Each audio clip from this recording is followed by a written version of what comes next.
Hi everyone, I hope you're having a fabulous day. This presentation is going to outline your requirements for your draft slide deck. So by the end of tonight, what I'm looking for is that you upload through Canvas your draft slide deck for your presentation. Now, I'm not going to define draft. What I need you to do is demonstrate to me that you understand the presentation components and the framework for this presentation. What I'm looking for is that you provide to me a slide deck that demonstrates what is going to go on each slide. It doesn't have to be exactly what you want, but it demonstrates. So you might just say, here I'm going to outline the content of this, or here I'm going to provide the instructions for the activity. So we're going to go through it right now together, my expectation. So I'm looking for something similar to what I'm doing here.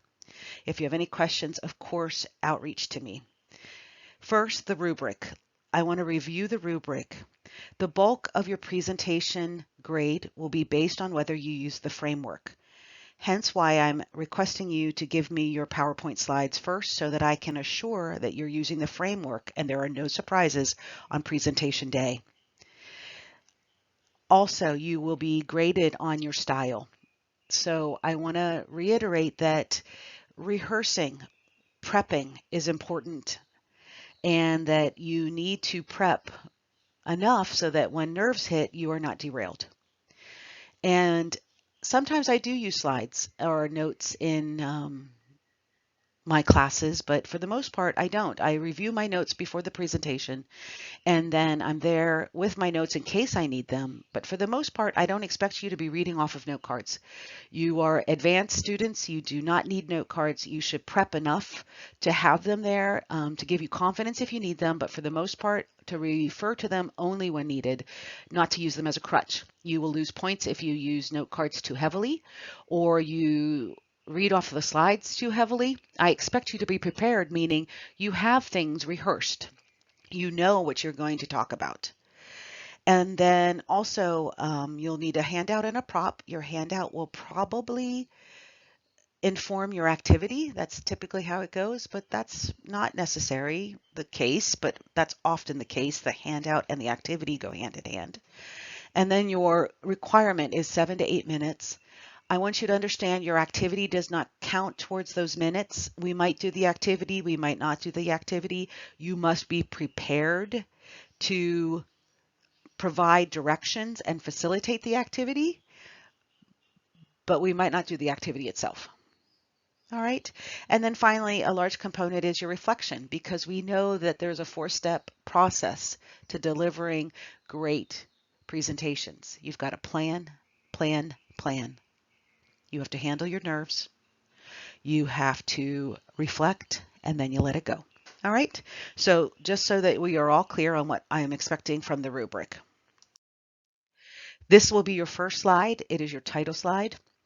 Probably what will be on this slide is your title of your presentation, a picture that either builds rapport or demonstrates your audience's why.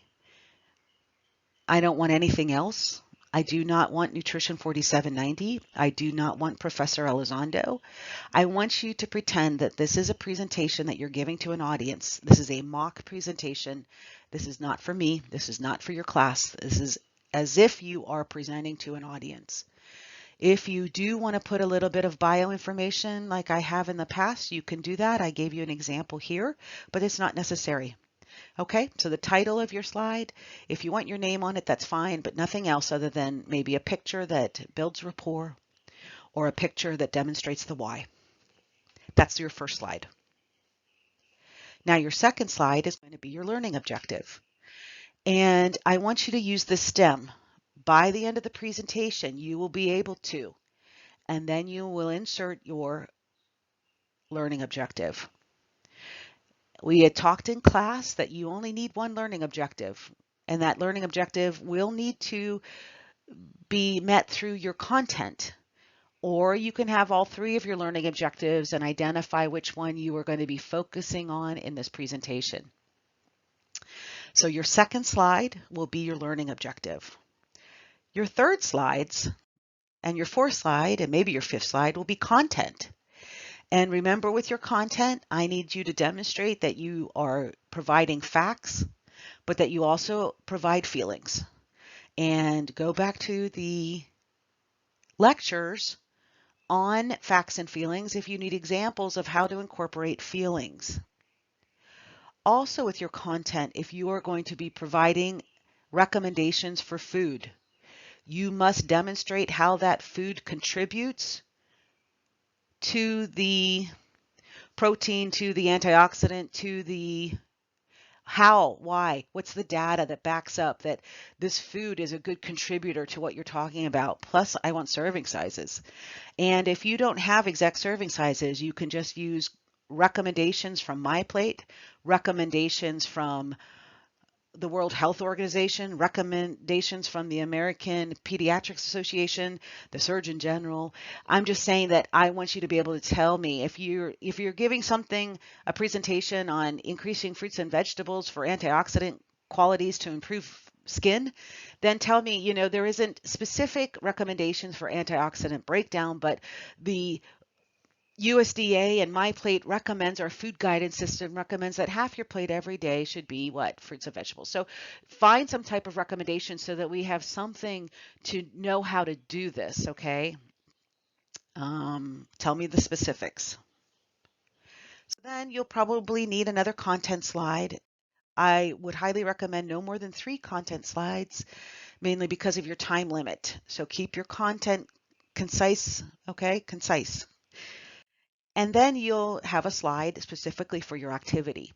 Remember, this slide will offer the instructions, will offer what you expect as an outcome.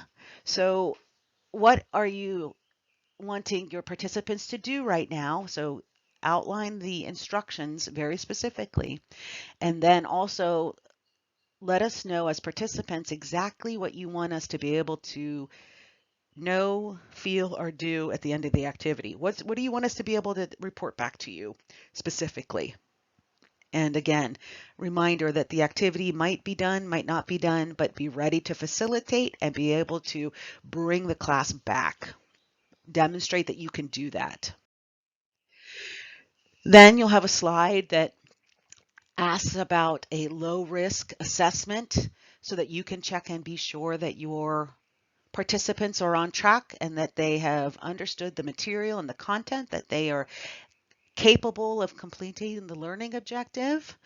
Whether you do a thumbs up and just verbally ask, whether you do a multiple choice or blanks where we shout out the answers, whether or not you do a case study, whether or not you ask us to report back on our activities so that you can demonstrate that we know how to do it. It's up to you how you do it.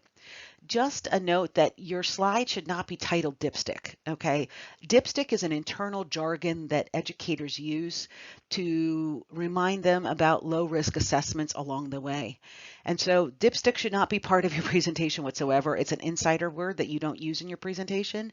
I hope that makes sense. I do not want to see the word dipstick on your presentation. And then you'll have a slide holder that helps you to remind you to ask about questions. And you don't need to spell out your question. You should have that memorized. Hi, are there any questions? Well, a question I get asked all the time is, where can I go to get more resources? And then you might want to have on your slide through animation the answer pop up.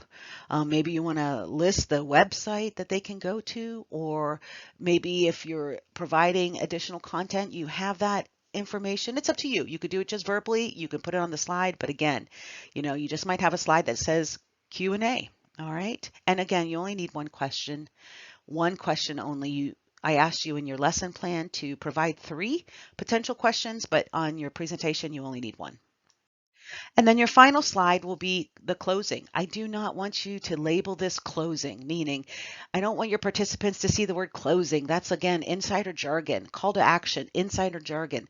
What I want you to display on this slide is either a picture of your clients, doing what you want them to do, or the result of your clients and how they'll feel after doing it. You might have the call to action spelled out. I want you to go tell this to 3 other women. I want you to go onto my Facebook page. I want you to add this to your shopping list. Whatever you want them to do, you can put that on there, but please don't use the word closing or call to action. Again, insider jargon. This is not meant to be on your slide. So what I'm asking you to do and upload tonight is your slide deck. And so I want you to demonstrate to me that you are following the framework. I would love for you to flesh out some of your components as to what's going to be on there. Your slides don't have to be perfect. They don't have to be your final slides.